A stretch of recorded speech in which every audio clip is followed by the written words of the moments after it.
Good morning and welcome to Paychex first quarter fiscal 2026 earnings call. Participating on the call today are John Gibson and Bob Schrader. Following the speaker's prepared remarks, there will be a question and answer period. If you would like to ask a question during this time, simply press star, then the number 1 on your telephone keypad. If you would like to withdraw your question, please press star 2 on your telephone keypad. As a reminder, this conference is being recorded and your participation implies consent to our recording of this call. I would now like to turn the call over to Mr. Bob Schrader, Paychex Chief Financial Officer. Please go ahead, sir. Thank you for joining us to discuss Paychex first quarter fiscal 2026 results. This morning, we released our financial results for the quarter ended August 31st, 2025. You can access our earnings release and presentation on our investor relations website.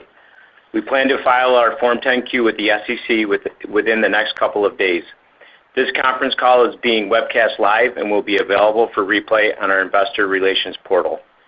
Today's call includes forward-looking statements that refer to future events and involve some risk. We encourage you to review our filing with the SEC for additional information on factors that could cause actual results to differ from our current expectations.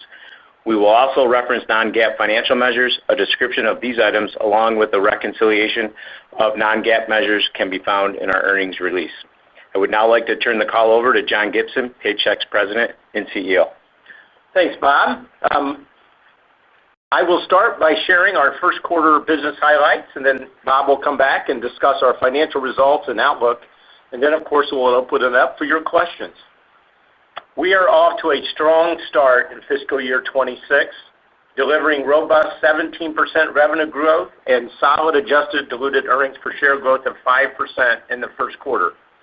This performance reflects continued progress integrating Paycor and sustained demand for our HCM solutions amid a resilient small business environment.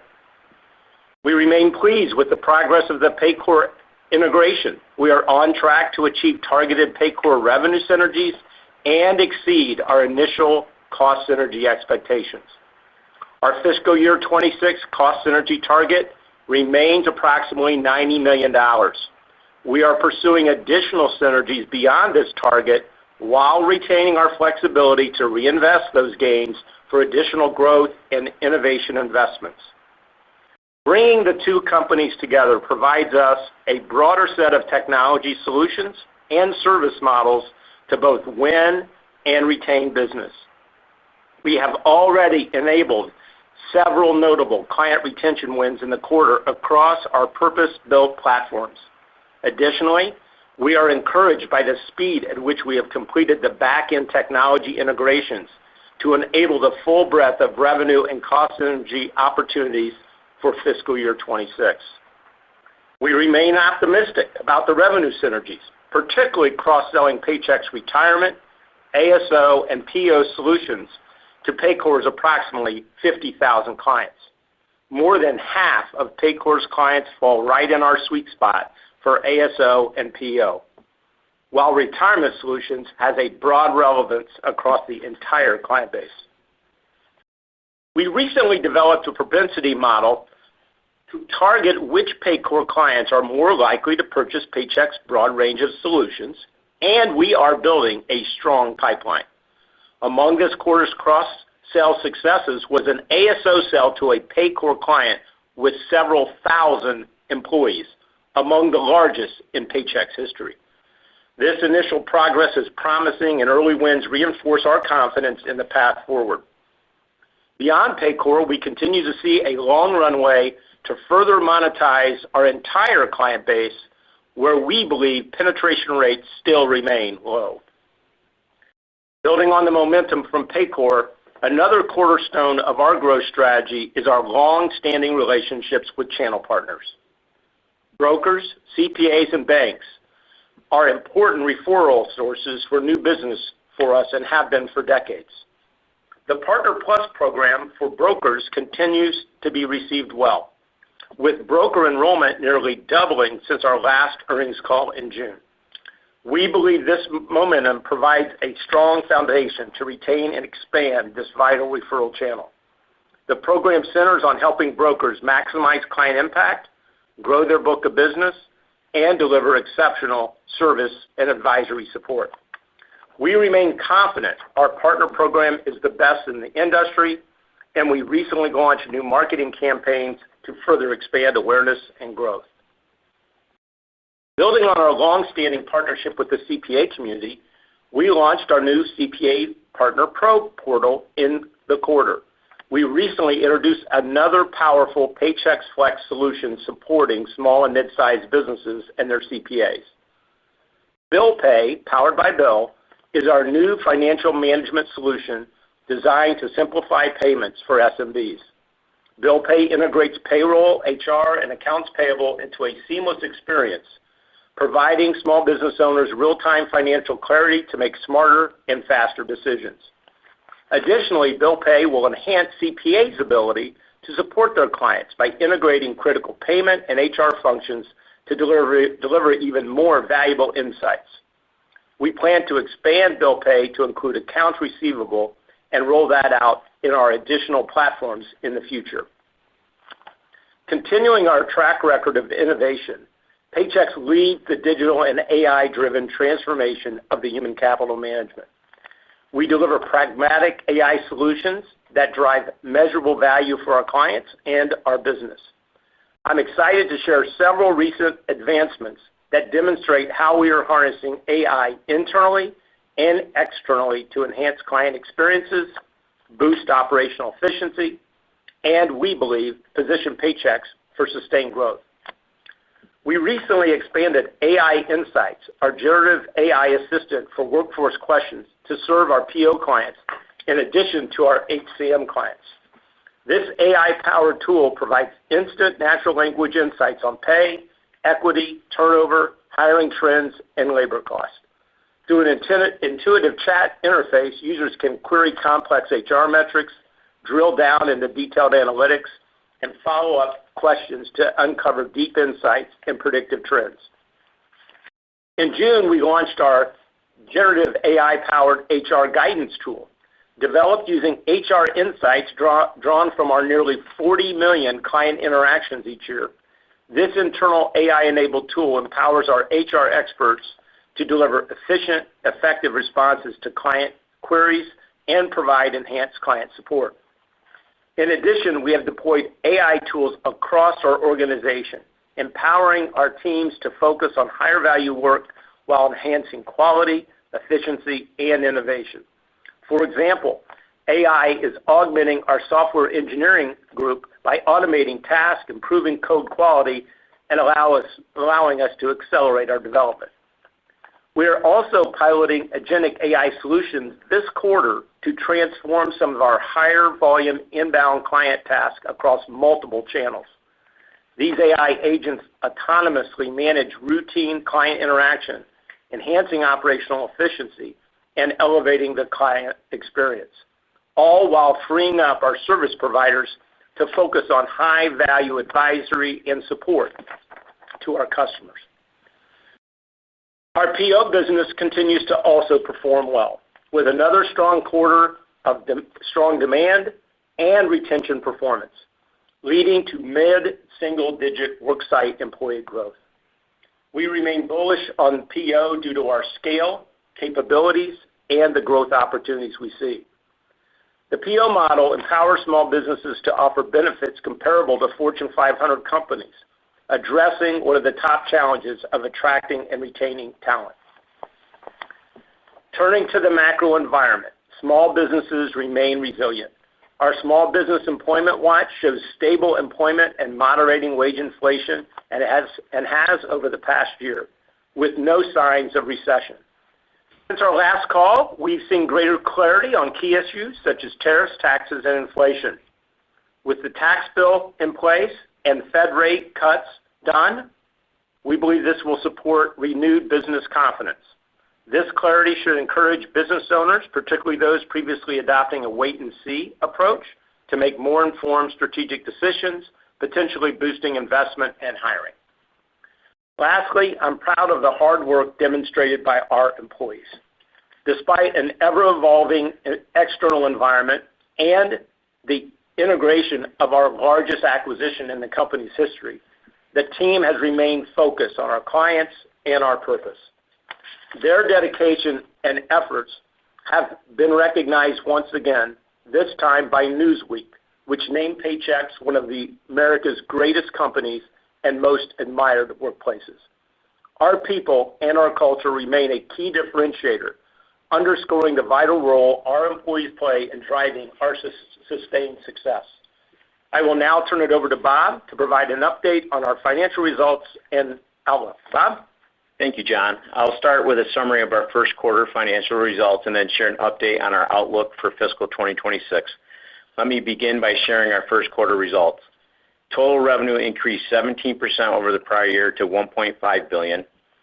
Management Solutions revenue increased 21% to $1.2 billion, primarily due to the addition of Paycor, as well as higher revenue per client driven by price realization and increased product penetration.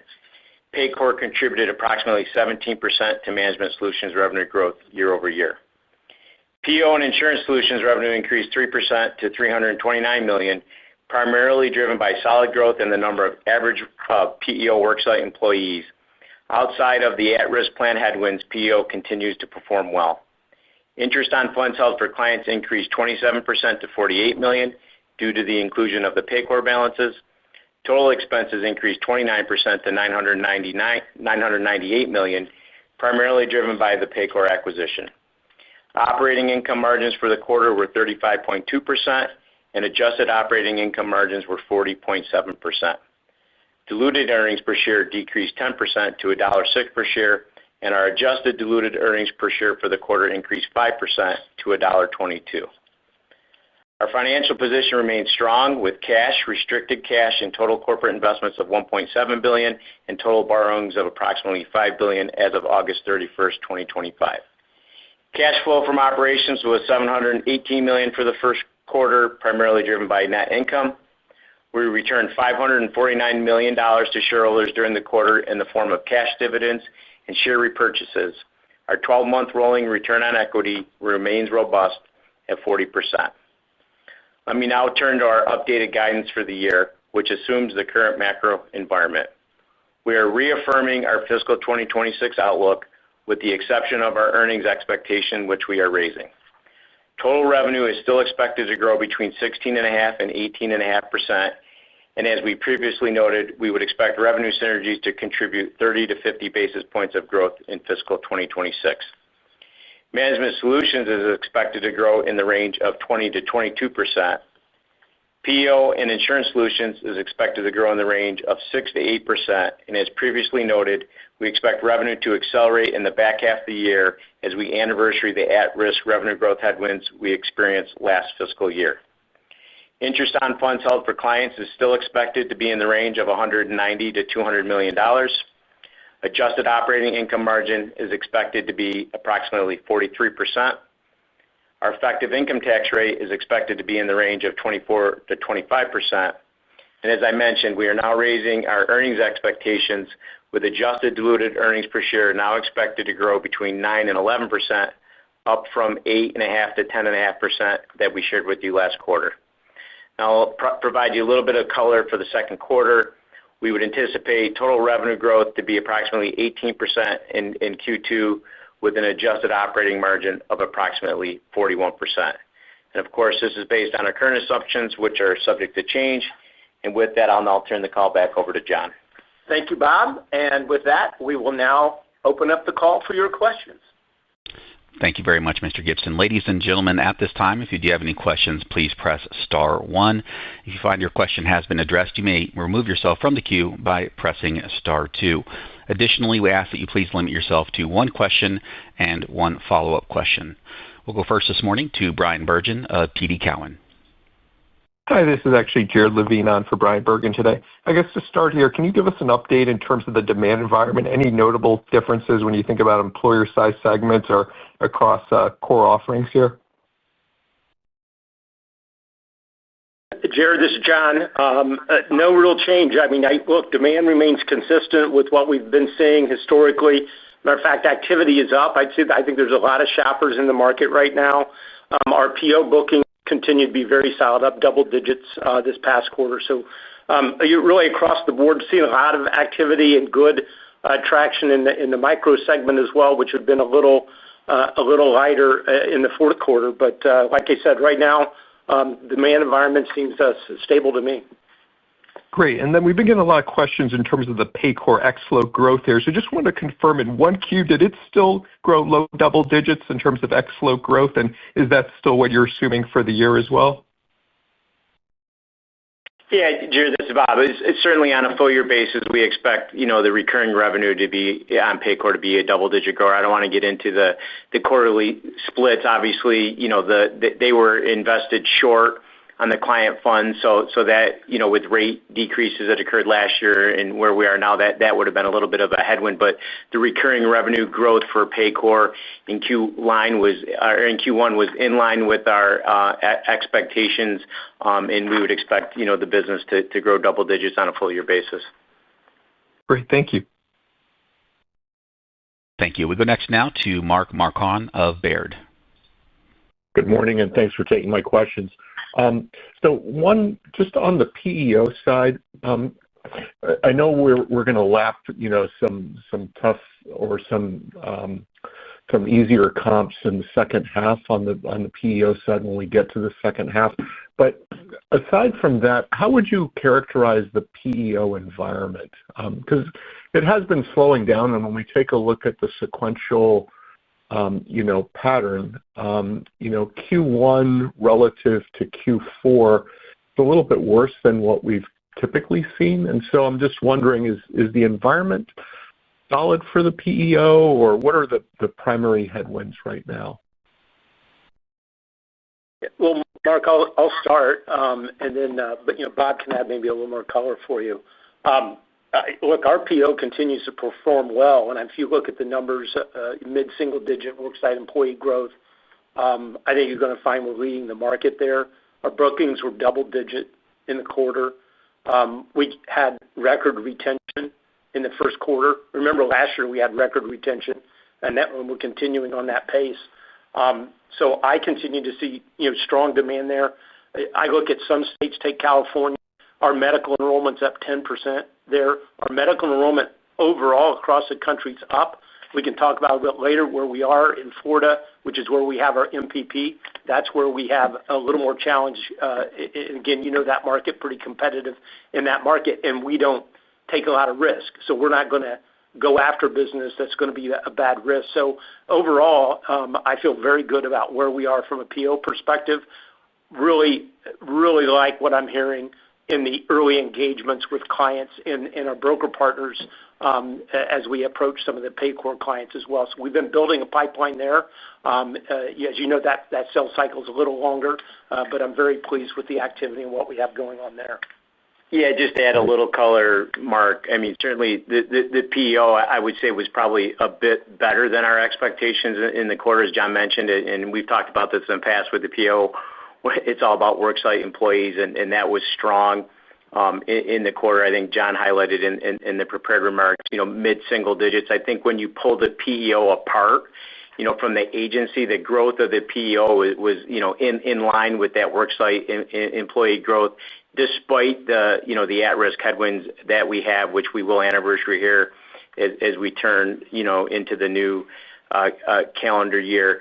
The growth rate overall, I'd say if there's one aspect of our business that was maybe a little bit softer than what we expected in the quarter, it was the agency.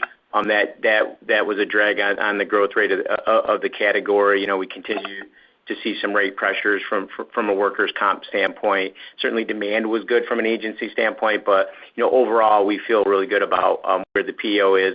And as you mentioned, we will anniversary those MPP headwinds, and we'll start seeing some stronger growth with the easier compare as we move into the back half of the year.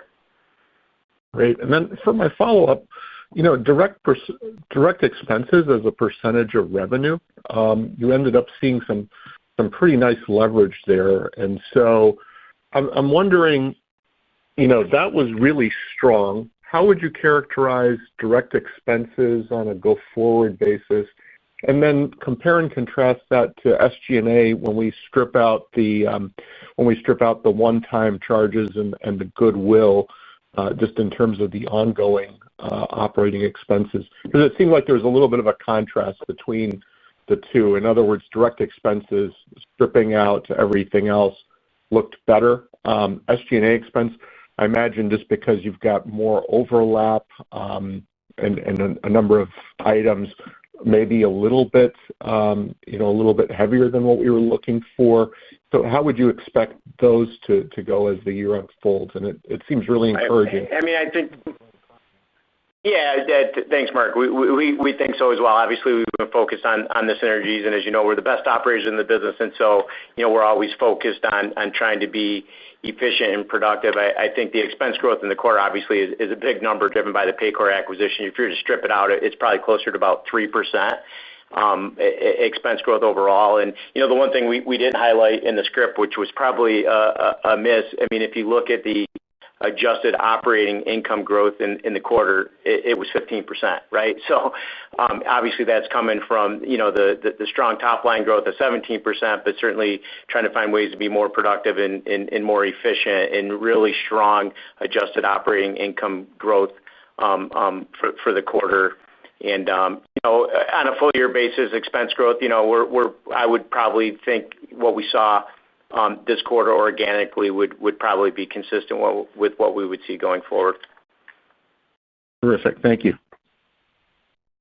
Yep. Thank you. We go next now to Samad Samana at Jefferies. Hi, good morning, and thanks for taking my questions. This might be a little bit pointed, but I want to get back to the Paycor, just the recurring revenue component, excluding float revenue, which is uncontrollable, right? Rates will do what rates will do. If we think about the contribution in the quarter, it implies essentially, let's call it, around 7-8% growth for Paycor recurring revenue, which is a pretty material slowdown than what Paycor was doing on a standalone basis. So is there some sort of integration-related disruption? I know we're not trying to do quarterly businesses, but that's a pretty material difference versus what the growth rate, what Paycor had as a standalone business. So we're just trying to understand in the first full quarter integrated what the implications of that are and how we should think about that accelerating or improving, and if that improvement or that double digit that you're calling out includes the revenue synergies. And then I have one follow-up. Yeah, let me start, and then maybe John could add some color there. I would, again, I don't want to get into a math reconciliation, but I think our numbers would suggest that the recurring revenue growth is closer to double digits than what you had in Q1. As I mentioned, Q1 was in line with our expectations for Paycor. Obviously, there's some performance that builds during the year. We know that last year, particularly in Q4, we were going through an integration and getting our go-to-market aligned and our new segments aligned, and we called that out last quarter or last Q4, getting that behind us. Obviously, there's probably some level of disruption there coming into the year, but Q1 was strong for Paycor. It was in line with our expectations, and John can probably add a little bit of color to that. Yeah, Samad. Look, as Bob said, Paycor was in line with our expectations that we put together. Client retention was in line, and they're at their historical levels. I think the one thing I think that's going to be a challenge for all of us here to talk about, I think we talked about this on the last call. We purposely determined to segment our business, and we commingled all of the Paychex assets, over 100 employees, with Paycor, and then Paycor had a business that was under 100, and we moved that business into our mid-market and small market at Paychex. So we have a lot of moving parts. You then take the ancillary components over it. So as I said, this is going to be extremely difficult for Bob and the team, and it's not the way I'm looking at the business or operating the business. We now have operating segments. They're performing well. Very happy with our sales performance, actually exceeding our expectations across the board, and very happy with the progress that we're making with the Paycor acquisition. We're making strong progress. A good example is we have HR outsourcing. So I sell a multi-thousand, one of the largest ASO deals in the company's history. In the ASO portion of that revenue, where do I allocate that? Is that Paycor or is that historical Paychex? Where do I put that? $750,000 incremental a year. And depending on where I want to stick it, I guess we have the number, whatever we want the number to be. But I think what we're looking at is segments And we believe that the Paycor acquisition is going to help us in the upmarket. And we believe by combining the two assets together, we're going to be better together. And we're seeing progress there and very pleased with the progress we're making in the quarter. Understood. And then maybe just, again, if I think about, and this will probably be equally difficult just based on the commentary about disaggregating where things should be placed, but if I exclude the Paycor contribution, it's kind of getting us to, and Bob, I appreciate there's rounding given how you guys give us the contribution, but it gets you to somewhere close to about 4% organic growth for the management solutions revenue in the quarter, which, again, it's a slightly easier comp, again, and based on what we were expecting for F4Q, I guess, how should we think about that acceleration through the year? Do you still expect that? It seems to be maybe a little bit out of the gate slower. Did anything from F4Q carry into F1Q we should be aware of? Again, we're just trying to juggle the different pieces with the full appreciation that it's difficult. Not really. I mean, I think, yeah, no, I appreciate that. No, I wouldn't say anything significant. I think you see an improvement. And again, we are giving you round numbers, so, we can debate whether they're higher or lower, but, you saw an improvement in the organic growth of the overall business from a total revenue standpoint. I think the guide implies an organic growth of 5% on a full year basis. We're at 4% in Q1. We knew that. That's how the plan was built. There's a couple of drivers of it, but the big driver of it is the PEO MPP headwind that we have in the front half of the year that we anniversary, and you got an easier compare as we move forward. So we feel good about where we are through Q1. As John said, we made a ton of progress on the integration. We're really starting to see a lot of momentum on going after the revenue synergies and kind of building a strong pipeline. We haven't talked about that, but we feel good about where we are and the organic growth. There is some improvements as we move through the year as the revenue synergies build on, particularly to the management solution side. So hopefully that provides you some additional color. Helpful. Appreciate you taking the questions as always. Thanks, guys. Yep. Thank you. We go next now to Tien-Tsin Huang of J.P. Morgan. Thanks so much. Just a clarification on the question. Just on the clarification, what's driving the EPS increase of, I think, 50 pips on either end? And then just with retention, any callouts there? It sounds like PEO was a record, Paycor in line. Any other callouts? I remember there were higher bankruptcies and mergers at the low end last quarter. Anything new beyond that? Thank you. Yeah, maybe I'll hit the EPS, and then John can touch on the retention. I mean, obviously, the Q1 came in a little bit strong retention. Obviously, we have a quarter behind us of owning the asset. There's a higher degree of confidence and certainly both the cost and revenue synergies. And so you see some of that playing through. And as you know, there's always an element of conservatism as you come into the year, particularly when you have a new asset like that. And so just increased confidence. We feel good about, we achieved what we thought we were going to achieve in Q1, and we see a lot of momentum, both from the cost synergy and revenue synergy. So just letting that play through to the bottom line, and John can touch on the retention. Yeah, I'll add on to that. Just remind everybody, we made a strategic decision. We talked about it last quarter to get a lot of stuff out of the way quickly. A lot of disruption in the sales organization, pulling them out of the field, resetting territories, relaunching the broker program, and really got aggressive, on the synergy front out of the gate. We wanted to get it behind us so we could focus on execution and moving forward into the selling season. We could have dragged that out for a long time. So I think we feel confident that we've got the cost synergies that we committed to, which were higher than our original commitments at the time. Remind everybody of that. And we have a good list of other items that we can work on. I will say that we also see additional opportunities for investment, both in terms of expanding marketing and sales investment and innovation investment. So we'll manage that appropriately. But we felt, based upon where we were, the degree of confidence we have in the certainty of the synergies that we've already executed, that we felt comfortable in raising the earnings guidance. Relative to retention, I'd say payroll client and revenue retention continue to be strong at pre-pandemic levels, which I'll remind you were near record levels for the company. We did continue to see concentrated losses in the small business area, predominantly out of business. I think you see bankruptcies that we kind of saw in the fourth quarter kind of continue into the first part of the first quarter. But I'll remind everybody, if you go back and look at the bankruptcy data, while it's a little bit elevated, it's still at that kind of pre-pandemic type of level. It's not out of the ordinary. So, and then as we mentioned, the PO worksite employee retention is maintaining a record level performance from last year. So I feel very good about where we are from a retention. I think our value proposition is resonating.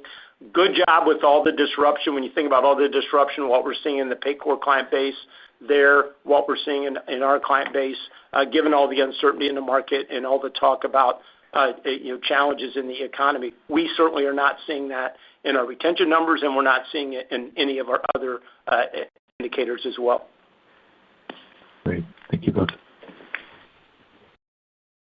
Thank you. We'll go next now to Andrew Nicholas of William Blair. Hi, good morning. Thanks for taking my questions. You touched on it briefly in a response to one of the earlier questions, but I just wanted to kind of dig into the second half ramp for PEO. Can you speak a little bit more to kind of the attach rate dynamics in Florida specifically? Have they stabilized and it is mostly just a comp dynamic, or have you seen some improvement there in Florida with that plan? Yeah. So I'll take it first, Andrew. What I would say is, look, we're very early. You know our enrollment cycles. We're very early in the process. We have enrollments in October. We have another one in January. Now, only about 25% of the employees will end up electing in the October timeframe. So we're in very, very early days. What I would say is we've done a lot of work to make sure we have different plan lineups. Those have been put in place. We have several initiatives going on there. We've done some improvements in the underwriting side. We're providing hand-on client and employee enrollment support. We launched an AI partnership that we just recently announced as well that will actually provide a tool to help employees select a plan that they can afford, and then combine some things together with savings accounts, which I think is going to help us as well. So, look, I think we're early in there. We continue to see across insurance, both the agency and in the PO, employees being very, very particular in terms of cost and value in the plan. So we've done everything we can, and we think that we need to do to be able to make sure that we get the participation. When I step back at it, what I know, all the stuff we're doing is working because we're expanding our overall enrollment in our health plans in the PO. The issue really is in that Florida plan, as we've talked about. We continue to monitor. What I'm not going to do is I'm not going to adjust in an environment, a competitive environment in Florida. I'm not going to adjust my underwriting to take on undue risk. That doesn't get you in a lot of places, and it ends up in a place. And again, when I look at it, I look at California. We're increasing our participation 10%, and that's because we've been rational there the whole time, and we're taking opportunities as they present themselves. So it's a very delicate balance, particularly in the case where we have this program in Florida, in balancing risk along with the growth of the plan. Remind everybody, does it have anything to do with our profitability? And I don't think it has anything to do with the value of our proposition overall. So.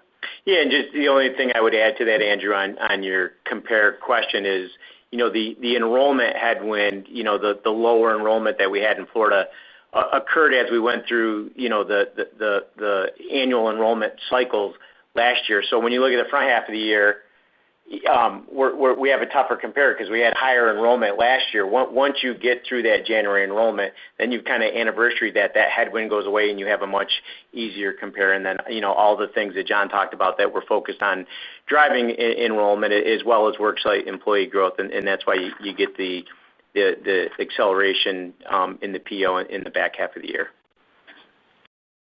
Perfect. Thank you. Makes sense. And maybe just sticking with the PEO market, just broadly, I hear all the momentum there, mid-single digit worksite employee growth, double-digit bookings, record retention. How would you describe the competitiveness of the environment, maybe outside of kind of the healthcare and the insurance piece? Like, are your competitors there being aggressive with price on the admin fee, or how aggressive are you willing to be on kind of the administration fee, relative to maybe some desperate competitors in that market that aren't seeing the same level of growth as you have this quarter? Yeah, Andrew, I don't view it. I've been in that business a long time, as you know.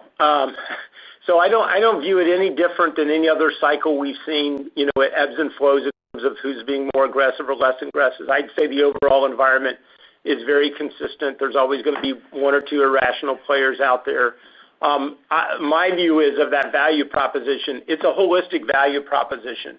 You mentioned admin fee. Well, what the client wants to know is, what are you providing from a technology and HR advisory support for the fee that I'm paying? I believe with all the investments we've made, with the data assets we have, we've introduced our AI-based HR assistance tool to support our HR experts in helping clients. We got the retention insight. So while we're going and telling them, what are you getting for your admin fee? It is a comprehensive HCM technology platform supported by the best supported HR experts in the industry. And so, I think head-to-head with a smaller provider that doesn't offer that type of capability, someone that's looking for HR outsourcing and looking for someone to help them build HR strategies, I think they're going to pay the additional admin fee. So we believe we provide a great value proposition comprehensively, from our benefits offering, from our technology platforms, from our HR advisory support. And so I feel very good about where we're positioned right now in terms of the competition. Perfect. Thank you. Thank you. We'll go next now to James Faucette of Morgan Stanley. Hi, guys. It's Michael Infante for James. Thanks for taking our question.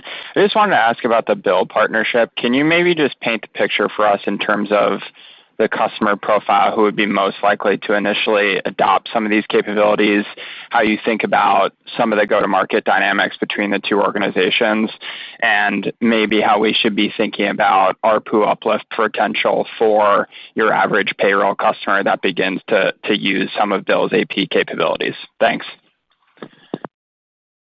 Yeah, Michael, well, thanks. We're real excited about the partnership. We've kind of been in the payments business, allow our clients to make ancillary payments in the millions, believe it or not, through our system. It's not been our core business. And certainly, we viewed it as another value add. So I'm not looking at a big ARPU increase. We're trying to add value to the platform. And with this full digital integration that we're going to have with Bill.com, it really blossomed out of our relationship with the CPAs. And we've had a long-standing one with the Association of CPAs. So does Bill.com. And that's what kind of started this. So this really allows us to very quickly integrate. It's going to be integrated in our Flex application. Again, it's focused towards small businesses. They have 7 million payer and vendor network already built into their system, so it's a big advantage for easy payments. We're also going to augment that, so our clients are going to have the most broad set of payment options embedded in the application. We're going to start with AP and then look to add accounts receivable in 2026. So we're going to bundle this offering really to bring more value to our overall HCM bundle. And I'm not going to get into a lot of details of how we're going to do that because we're getting ready to go into selling season. But I think it's simple to say that we're going to continue to look for opportunities to partner and fully integrate to add the most value in the HCM industry. So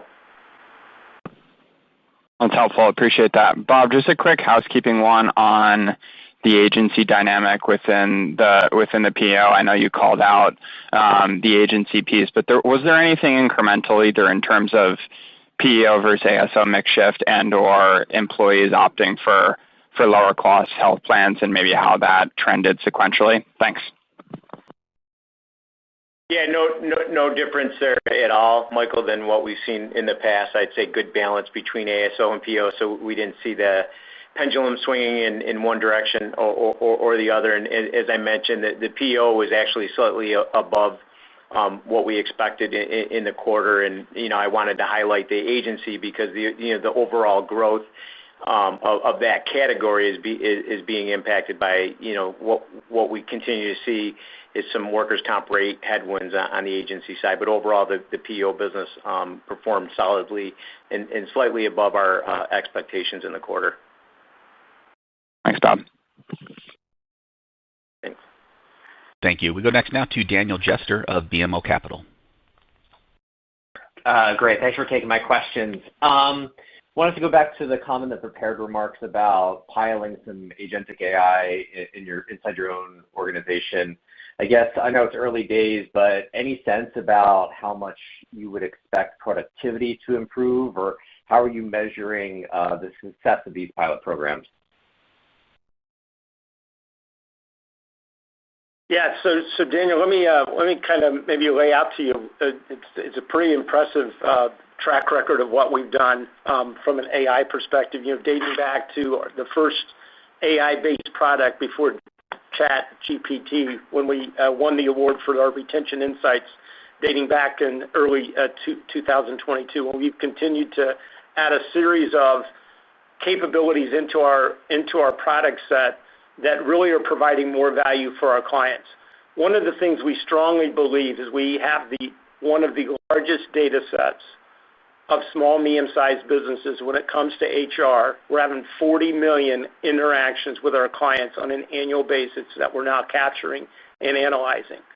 We believe that we are now applying that technology capability to really be able to provide them better insights. We think that's going to differentiate our products and our technology in the industry. And so number one, the biggest thing we're looking at is how does it continue to help us drive more value, get price in the marketplace? How does it help us win? So that's one key way. We're using it a lot in the back office in terms of determining how we do discounting, how we do pricing. We're using it to help our service providers be more productive, as you mentioned, and we continue to look at ways in which we can leverage it to help our sales forces target their messaging and the clients in which they're talking to. So it's really across the board. We're doing a lot of different things there.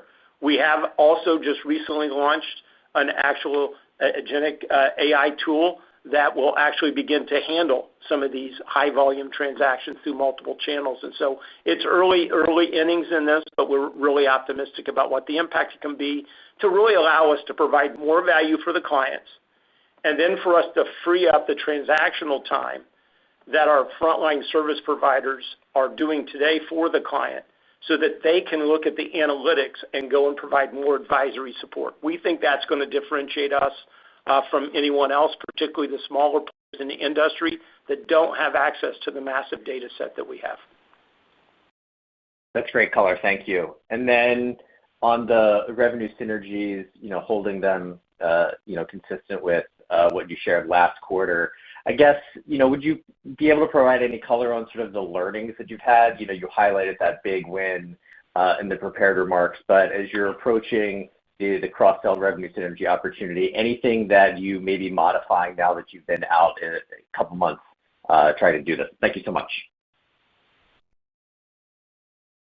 Yeah, look, I think the integration's been going really well. All the things that can happen during a large integration. Have been very happy with the progress we're making on getting the cost synergies, as we've already talked about. And I think we actually believe there's additional opportunities over the long term to go after those. There's also additional investment opportunities that we see that we think could drive growth and drive further innovation. On the revenue side, we met our revenue synergy expectations for the first quarter, and every month that we were engaging with Paycor's clients, we continued to see the pipeline grow, and we continued to see the receptivity grow. When we looked at areas where we thought that we may have concerns with channels, we've seen that continue to improve through the course of the quarter. So all the things that we kind of knew going into it, the knowns, if you will, I've been very pleased with how we've worked through those. The culture and the people side is always the thing you get concerned about. You get concerned about client disruption. So I go and I look at attrition, employee attrition. Actually, it's better than what Paycor had seen historically. You take the synergies we took out aside. You look at what we've done from integrating them into the executive leadership team, and they're making huge contributions, both from in terms of just general management expertise, product expertise, marketing expertise, legal expertise.